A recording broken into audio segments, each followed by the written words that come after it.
Ce journal vous est offert par le FPI, Fonds des promotions de l'industrie, votre partenaire privilégié pour la réussite de vos projets.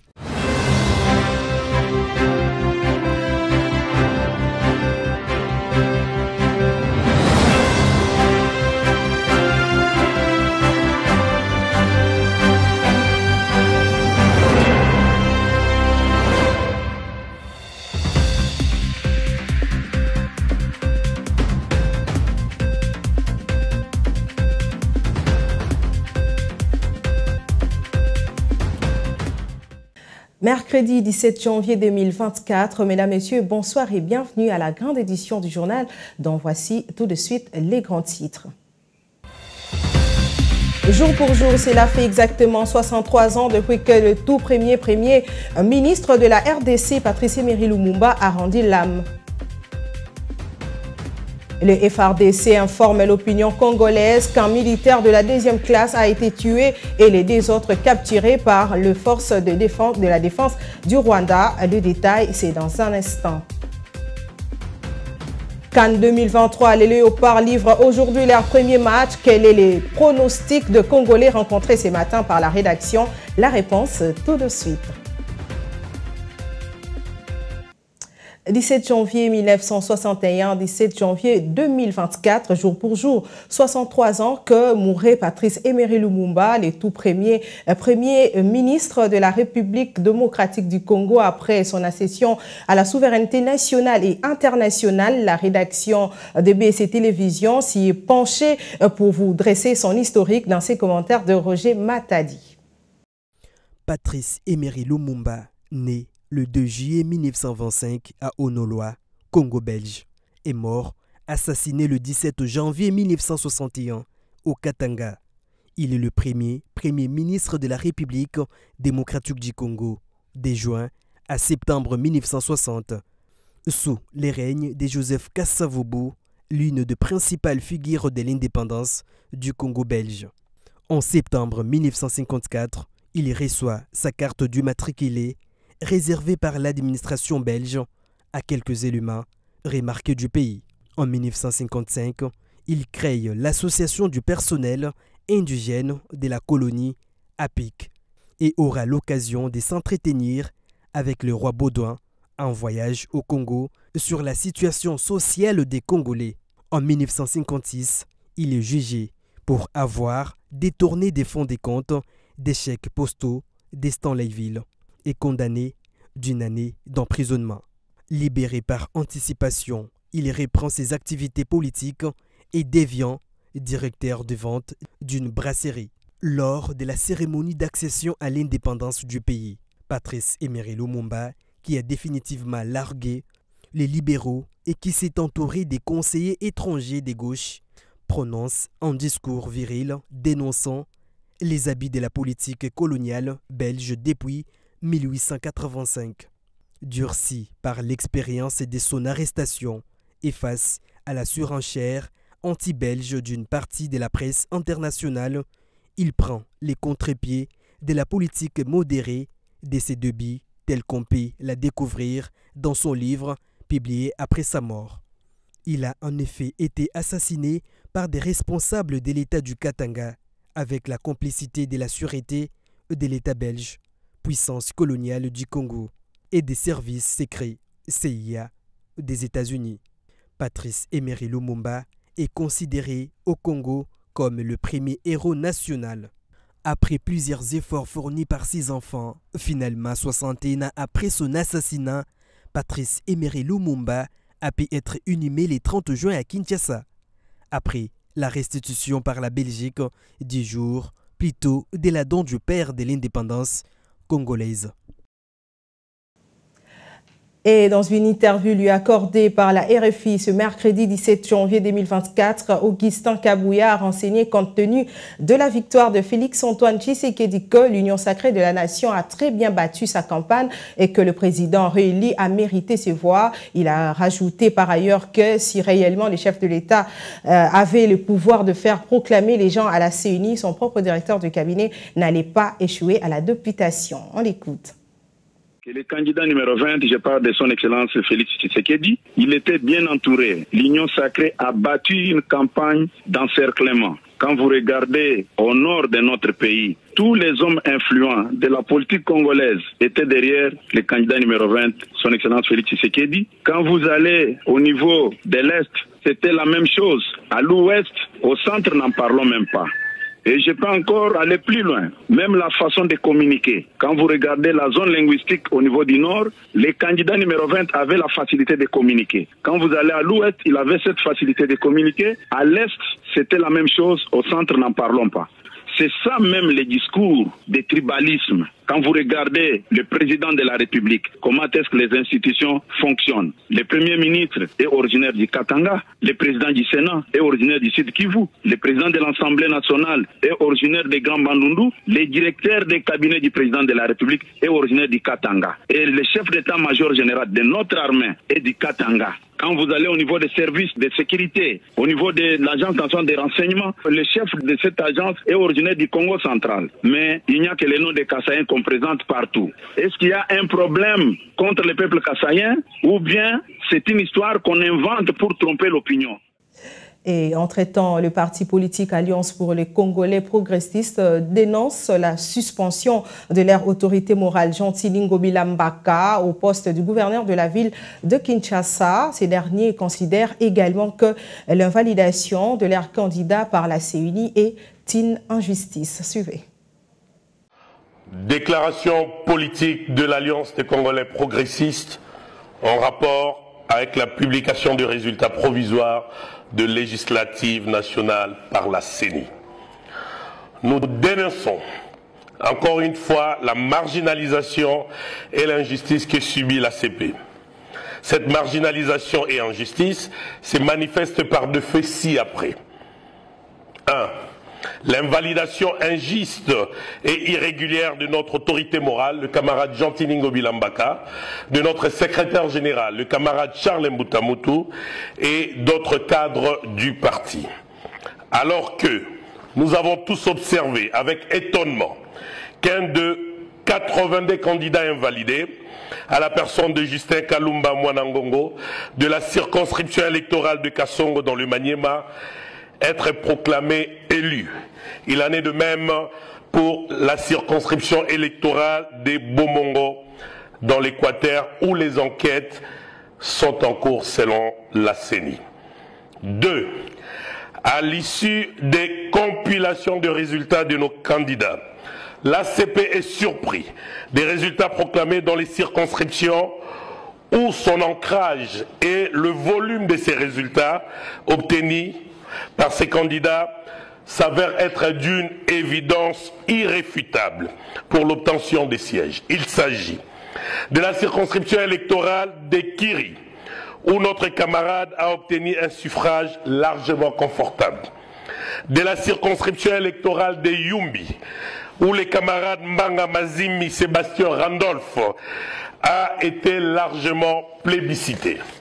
À la circonscription électorale des Bolobo, où les camarades Adonis Ngamani Ngovoli, avec une majorité confortable de voix, mais il a été désagréablement surpris que la CENI proclame quelqu'un d'autre. Je l'ai annoncé au sommaire, 3 militaires des FARDC en patrouille le long de la frontière commune RDC-Rwanda se sont retrouvés par mégarde le mardi 16 janvier dernier sur le territoire rwandais. Sachez cependant qu'un d'entre eux a été abattu et 2 autres capturés par les forces de la défense du Rwanda. C'était aux environs des 10 heures, le mardi 16 janvier 2024, que 3 militaires de forces armées de la République démocratique du Congo en patrouille le long de la frontière commune RDC-Rwanda se sont retrouvés par mégarde sur le territoire rwandais où l'un de ces 3 militaires a été abattu et les 2 autres ont été capturés par la force de défense du Rwanda. Il s'agit, selon le communiqué rendu public le même mardi soir, des soldats de la 2e classe, à savoir Assoumani Mupenda, Anyasaka Ngoi Lucien, les militaires abattus, et de Bokuli Loté. Cette situation de militaires congolais ou rwandais égarés et appréhendés sur le territoire rwandais ou congolais est fréquente. Chaque fois, le mécanisme conjoint de vérification a toujours été mis à contribution pour les rapatriements. Malheureusement, les forces armées de la République démocratique du Congo déplorent le fait d'avoir abattu l'un de ses militaires, car ces derniers ont tout simplement franchi la frontière par inadvertance. Dans le même communiqué, les FARDC renseignent qu'ils ont saisi les mécanismes conjoints de vérification pour les rapatriements du militaire tué et de capturer.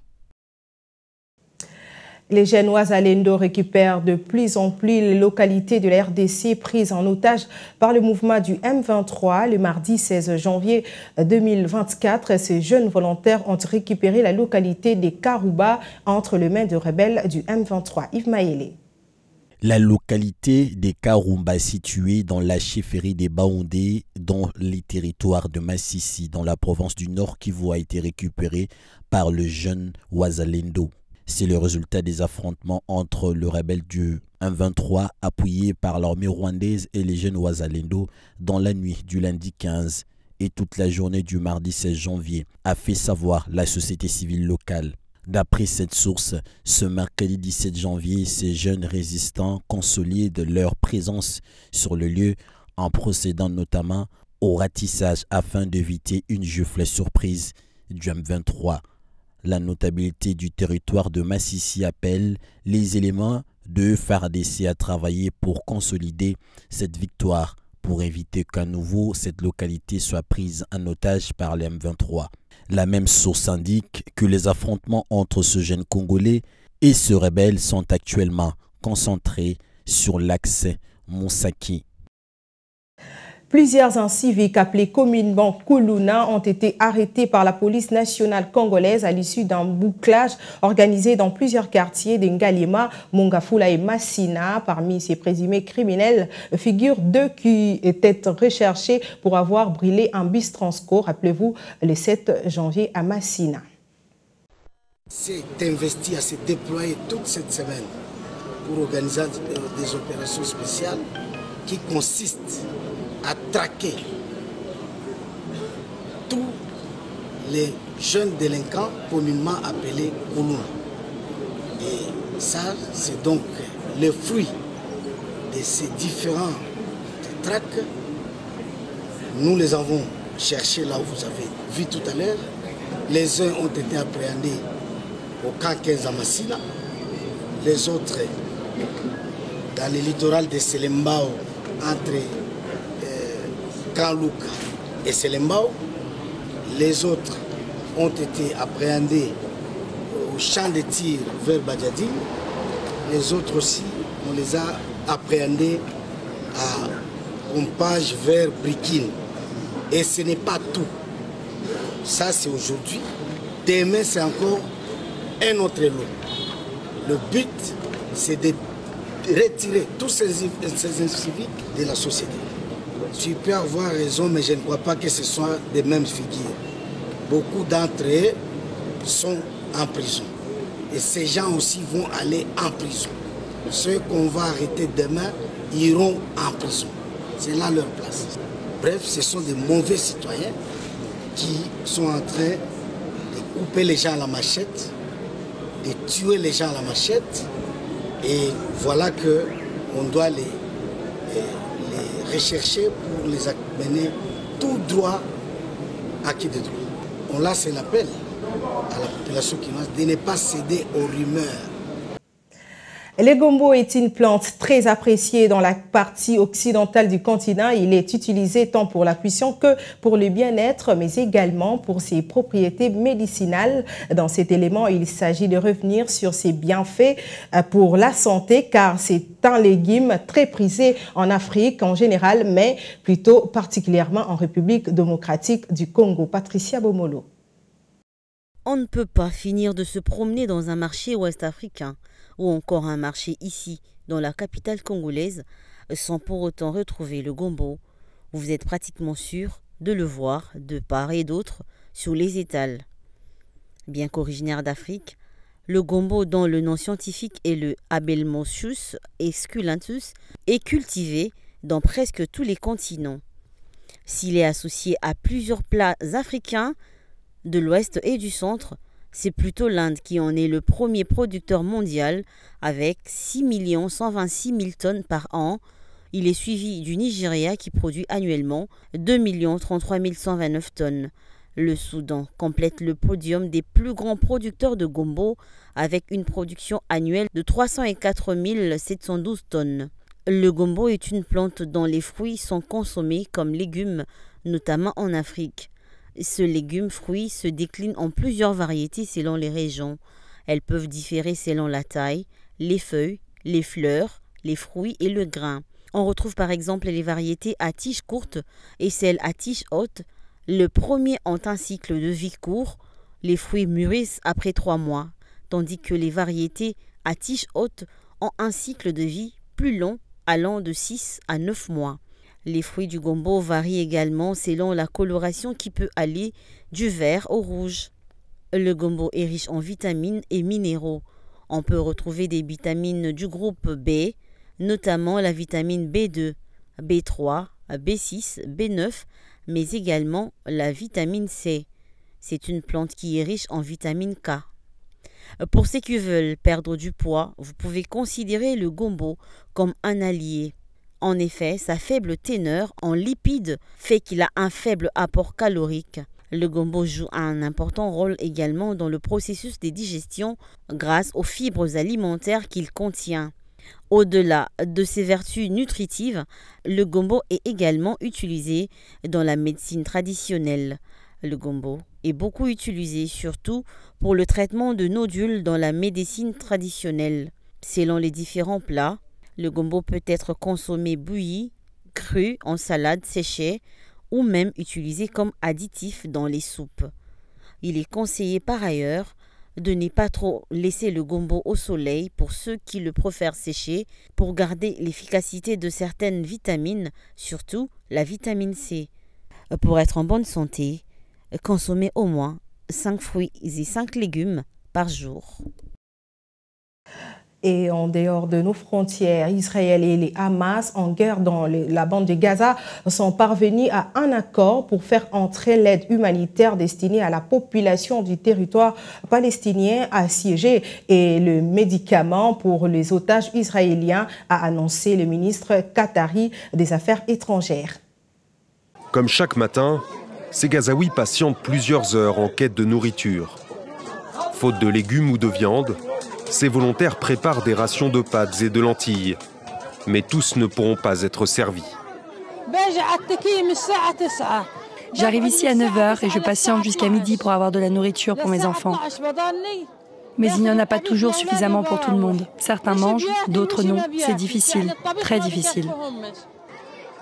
Les agences des Nations Unies et les ONG alertent sur la situation humanitaire désastreuse dans laquelle sont plongés les habitants de la bande de Gaza, déchirés par la guerre et sous blocus des forces israéliennes.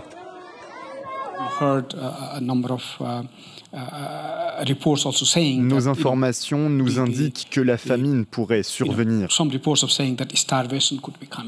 Nous observons également une crise sanitaire avec une majorité de centres de santé qui ne fonctionnent pas.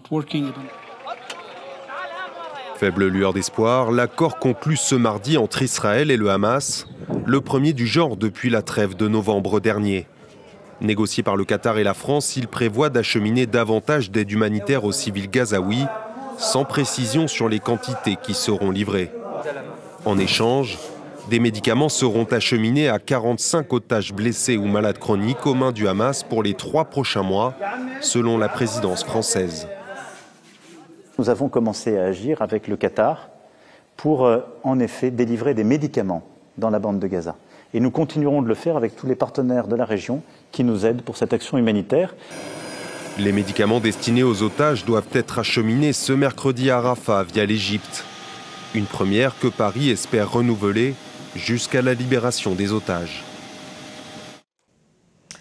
Vous le savez certainement, c'est depuis le 13 janvier dernier que la CAN 2023 a débuté en Côte d'Ivoire et c'est aujourd'hui, 17 janvier 2024 à 21h, heure de Kinshasa, que les léopards de la RDC vont entrer en lice dans cette compétition face à la Zambie. Interrogé par nos reporters, le Quinois envoie de la force aux léopards en pronostiquant d'un but à 2-0.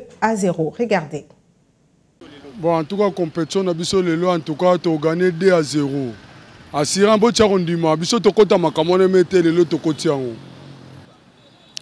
tout cas, l'équipe va se battre, ils vont se battre, ils vont gagner. Ils auront peut-être 2 buts à 0. Le Soboy RDC qui a gagné, c'est ce que Congolais. Les Congolais, des pères et des mères, RDC a gagné 3 buts 0. Tout ça pour ça, tout ça, pour les hommes bien nabiso, en tout cas, tout ça, vraiment assurance que tout ça, coupe, tout comme Msika, tout gagner 2-1, 1-0.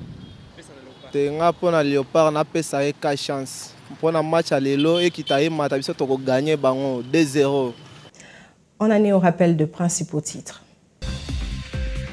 Jour pour jour, cela fait exactement 63 ans depuis que le tout premier ministre de la RDC, Patrice Emery Lumumba, a rendu l'âme.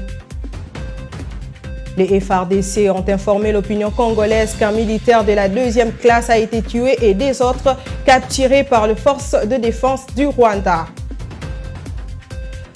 Vous avez également suivi le pronostic de Congolais interrogé ce matin par nos reporters dans ce journal. Ce journal est terminé, messieurs, dames. Merci de l'avoir suivi. Portez-vous bien et bonne chance aux léopards.